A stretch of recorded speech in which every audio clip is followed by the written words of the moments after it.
నమస్తే, welcome to G24 news. నేను తరంగిణి. ముందుగా బులెటిన్లో హెడ్లైన్స్ చూద్దాం. విశాఖ గ్రోత్ హబ్ నీతి ఆయోగ్తో సీఎం చంద్రబాబు భేటీ. మూలపేట కాకినాడ మధ్య బీచ్ రహదారి అభివృద్ధిపై చర్చ.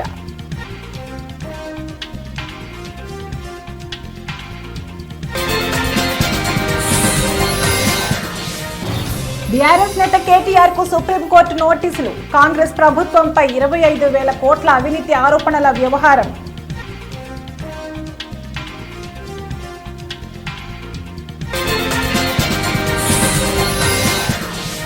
తొక్కిసలాట ఘటనపై కర్ణాటక ప్రభుత్వం కీలక నిర్ణయం. సీఎం రాజకీయ కార్యదర్శిపై వేటు. ఇంటెలిజెన్స్ చీఫ్ బదిలీ.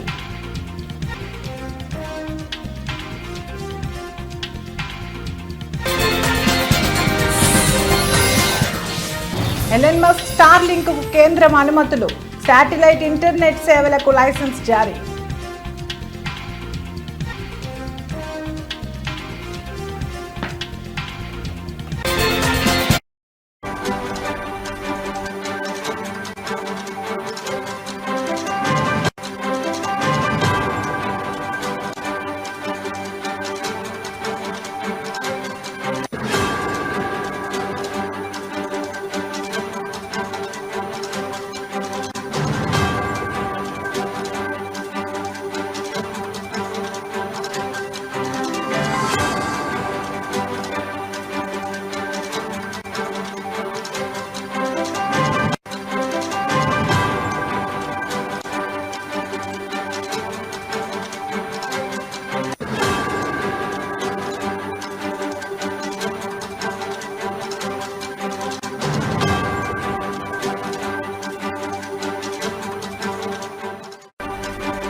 బ్రేకింగ్ న్యూస్ చూస్తున్నాం. ఏపీలో ఎన్డీఏ కూటమి ప్రభుత్వం రాష్ట్రాభివృద్ధి లక్ష్యంగా దూసుకెళ్తుంది. ఈ క్రమంలో ఇప్పటికే సీఎం చంద్రబాబు రాష్ట్రంలో పలు సంస్కరణలు తీసుకువస్తున్న విషయం తెలిసిందే. ఈ నేపథ్యంలో వికసిత్ భారత్ లక్ష్యంగా నగరాలను ఆధారంగా చేసుకుని నీతి ఆయోగ్ ఆర్థిక ప్రణాళికలను రచిస్తోంది.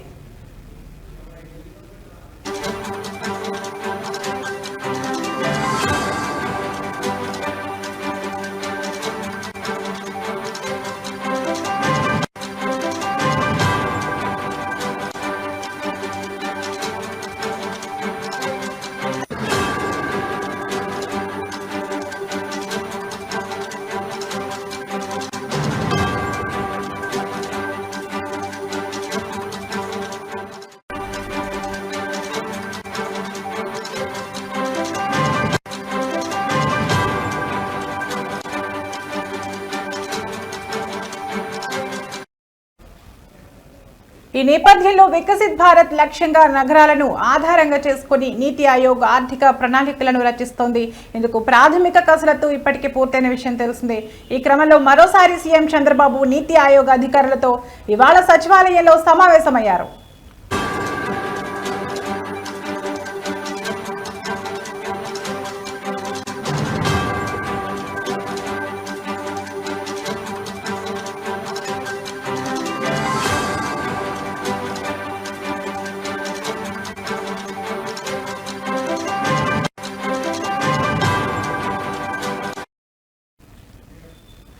ఏపీలో ఎన్డీఏ కూటమి ప్రభుత్వం రాష్ట్రాభివృద్ధి లక్ష్యంగా దూసుకెళ్తుంది. ఈ క్రమంలో ఇప్పటికే సీఎం చంద్రబాబు రాష్ట్రంలో పలు సంస్కరణలు తీసుకువస్తున్న విషయం తెలిసిందే.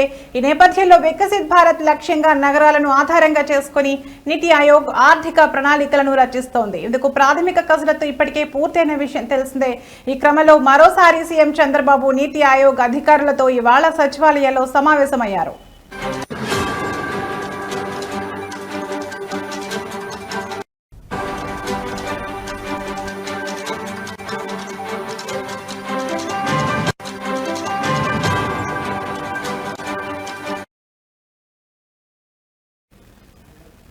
ఈ సందర్భంగా సీఎం మాట్లాడుతూ రాబోయే 7 సంవత్సరాలలో విశాఖపట్నంను మరో ముంబైగా తీర్చిదిద్దాలన్నారు.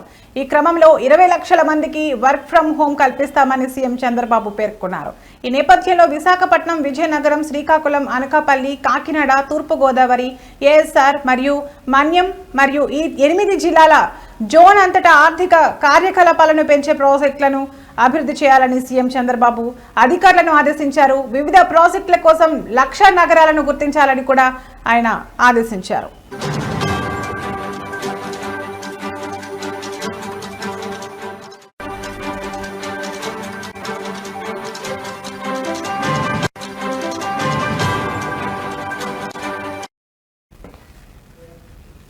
విశాఖ ప్రాంతం 36,000 చదరపు కిలోమీటర్ల విస్తీర్ణంలో ఉంది. అలాగే 15.5 మిలియన్ల జనాభాకు నిలయం. దీని ప్రస్తుత జీడీపీ సుమారు $49 బిలియన్లు.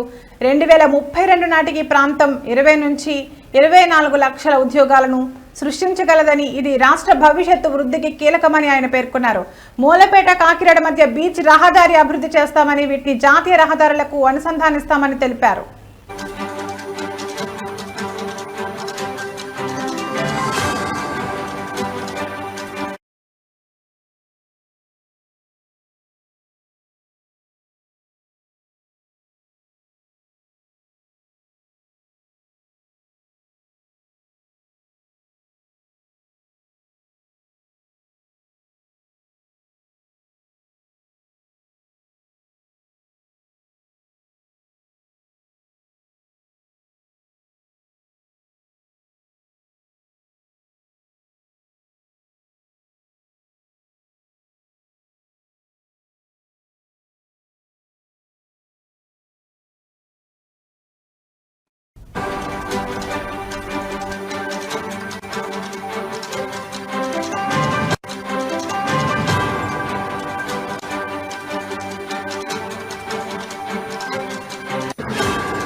బ్రేకింగ్ న్యూస్ చూస్తున్నాం. తెలంగాణ కాంగ్రెస్ ప్రభుత్వం 25,000 కోట్ల అవినీతికి పాల్పడినట్టు గతంలో తీవ్ర ఆరోపణలు చేసిన బీఆర్ఎస్ వర్కింగ్ ప్రెసిడెంట్, మాజీ మంత్రి కేటీఆర్ కు సుప్రీంకోర్టు నోటీసులు జారీ చేసింది.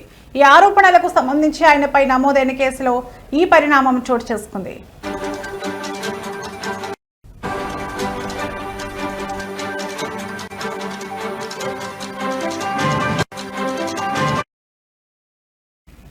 కాంగ్రెస్ ప్రభుత్వంపై కేటీఆర్ చేసిన అవినీతి ఆరోపణల నేపథ్యంలో ఈ పార్టీ నాయకురాలు ఆత్రం సుగుణ పోలీసులకు ఫిర్యాదు చేశారు. ఈ ఫిర్యాదు ఆధారంగా ఉట్నూరు పోలీస్ స్టేషన్లో కేటీఆర్ పై కేసు నమోదైంది. అయితే తనపై నమోదైన కేసును కొట్టివేయాలని కోరుతూ కేటీఆర్ తెలంగాణ హైకోర్టును ఆశ్రయించారు. హైకోర్టులో ఆయనకు అనుకూలంగా తీర్పు వెలువడింది.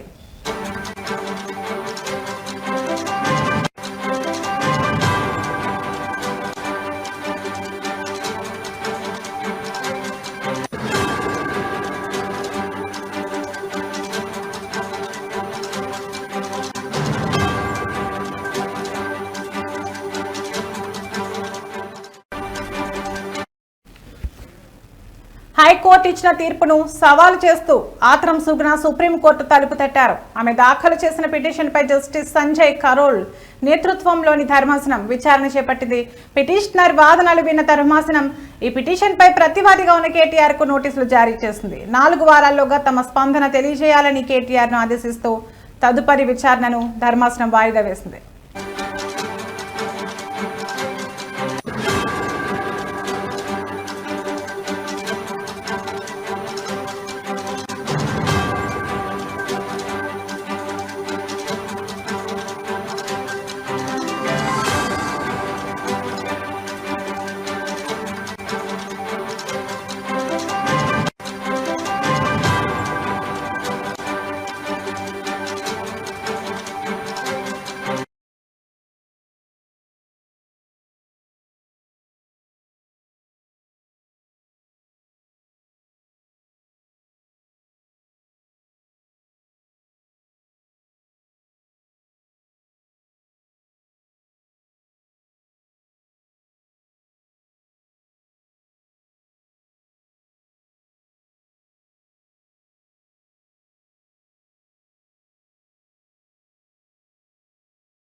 బ్రేకింగ్ న్యూస్ చూస్తున్నాం. చిన్నస్వామి స్టేడియంలో జరిగిన తొక్కిసలాట ఘటనపై కర్ణాటక ప్రభుత్వం కఠినంగా వ్యవహరిస్తోంది.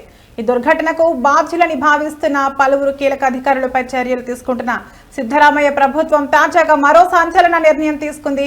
ముఖ్యమంత్రి రాజకీయ కార్యదర్శి కె గోవిందరాజ్ను పదవి నుంచి తొలగించగా ఇంటెలిజెన్స్ చీఫ్ హేమంత్ నింబాల్కర్ను బదిలీ చేసింది.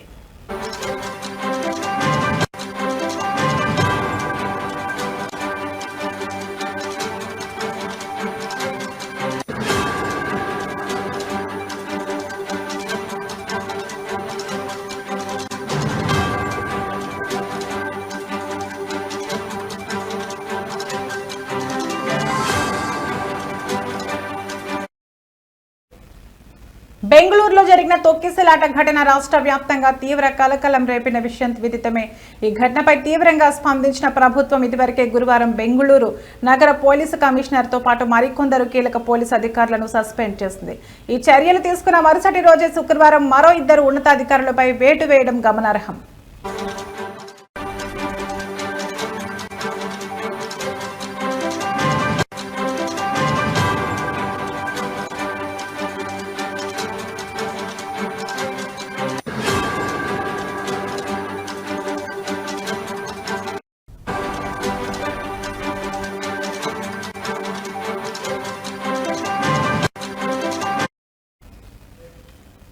ముఖ్యమంత్రి సిద్ధరామయ్యకు రాజకీయ కార్యదర్శిగా వ్యవహరిస్తున్న కె గోవిందరాజ్ను తక్షణమే పదవి నుంచి తొలగిస్తూ ప్రభుత్వం ఉత్తర్వులు జారీ చేసింది. అదేవిధంగా హేమంత్ నింబాల్కర్ను ప్రస్తుత బాధ్యతల నుంచి తప్పించి బదిలీ చేసింది.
బులెటిన్లో మరో బ్రేకింగ్ న్యూస్ చూస్తున్నాం. దేశంలో శాటిలైట్ ఆధారిత ఇంటర్నెట్ సేవలు అందించేందుకు ప్రపంచ సంపన్నుడు ఎలన్ మస్క్ కు చెందిన స్టార్లింక్ కు కేంద్ర ప్రభుత్వం అనుమతి ఇచ్చింది.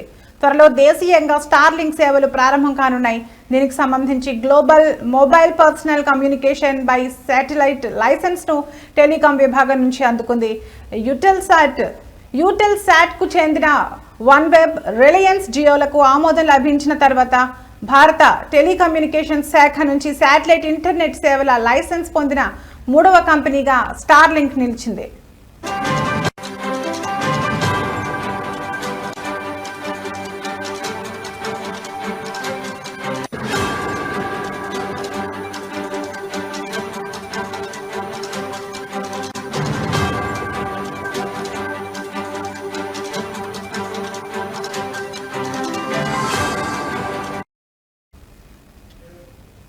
దరఖాస్తు చేసుకున్న 20 రోజుల్లో ట్రయల్ స్పెక్ట్రమ్ మంజూరు చేయనున్నట్లు టెలికాం విభాగం వర్గాలు తెలిపాయి.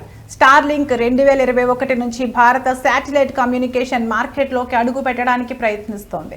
స్టార్లింక్ ప్రస్తుతం 125 దేశాల్లో శాటిలైట్ సేవలు అందిస్తోంది. మరో బిలియనియర్ జెఫ్ బెజోస్ యాజమాన్యంలోని అమెజాన్ కైపర్ కూడా దరఖాస్తు చేసుకుంది. అయితే ఇంకా ఆ దరఖాస్తు పెండింగ్ లో ఉంది. ఇక యాపిల్ కు చెందిన గ్లోబల్ స్టార్ కూడా దేశంలో శాటిలైట్ ఆధారిత బ్రాడ్బ్యాండ్ సేవలు అందించేందుకు ఆసక్తి చూపిస్తున్న కంపెనీల జాబితాలో ఉంది.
బ్రేకింగ్ న్యూస్ చూస్తున్నాం. కాళేశ్వరం ప్రాజెక్టు వ్యవహారంలో కీలక పరిణామం చోటు చేసుకుంది. బీఆర్ఎస్ హయాంలో ఆర్థిక మంత్రిగా బాధ్యతలు నిర్వర్తించిన ప్రస్తుత బీజేపీ ఎంపీ ఈటెల రాజేందర్ ను ఇవాళ కాళేశ్వరం జ్యుడిషియల్ కమిషన్ విచారించింది. విచారణ అనంతరం ఆయన మీడియాతో మాట్లాడుతూ ప్రాజెక్టుకు సంబంధించిన పూర్తి సమాచారం నాటి ముఖ్యమంత్రి కేసీఆర్, నాటి నీటిపారుదల శాఖ మంత్రి హరీష్ రావు వద్దే ఉండేదని, ఆర్థిక శాఖకు ఇందులో పెద్దగా పాత్ర లేదని స్పష్టం చేశారు.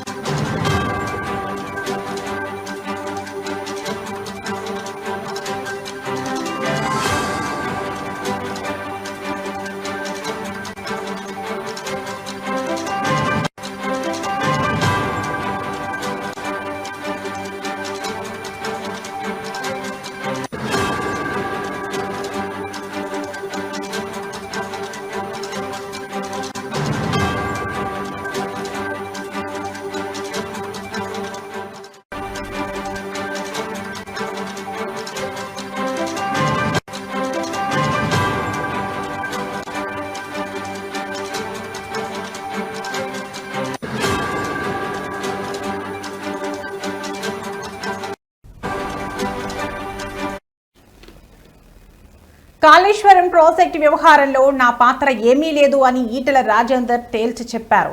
ప్రాజెక్టు రీడిజైనింగ్ కోసం కేసీఆర్ కేబినెట్ సబ్ కమిటీని ఏర్పాటు చేశారని, దానికి అప్పటి నీటిపారుదల శాఖ మంత్రి హరీష్ రావు చైర్మన్ గా వ్యవహరించారని గుర్తు చేశారు.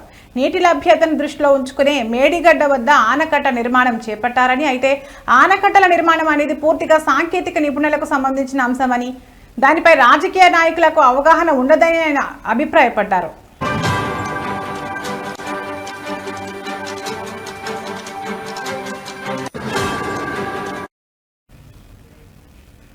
ప్రాజెక్టు వ్యయం గురించి ప్రస్తావిస్తూ మొదట కాళేశ్వరం ప్రాజెక్టుకు 63,000 కోట్లతో ప్రతిపాదన చేశారు. తర్వాత అనేక కారణాలతో ప్రాజెక్టు వ్యయం 82,000 కోట్లకు పెరిగిందని ఈటెల వివరించారు.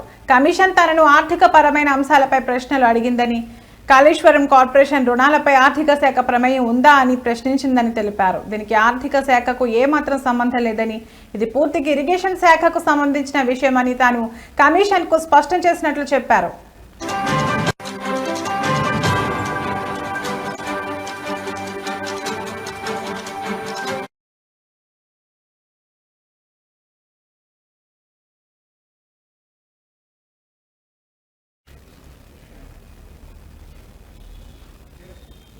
ఇవి ఇప్పటివరకు నా బులెటిన్ అప్డేట్స్. మరో బులెటిన్లో మళ్ళీ కలుద్దాం. నమస్తే.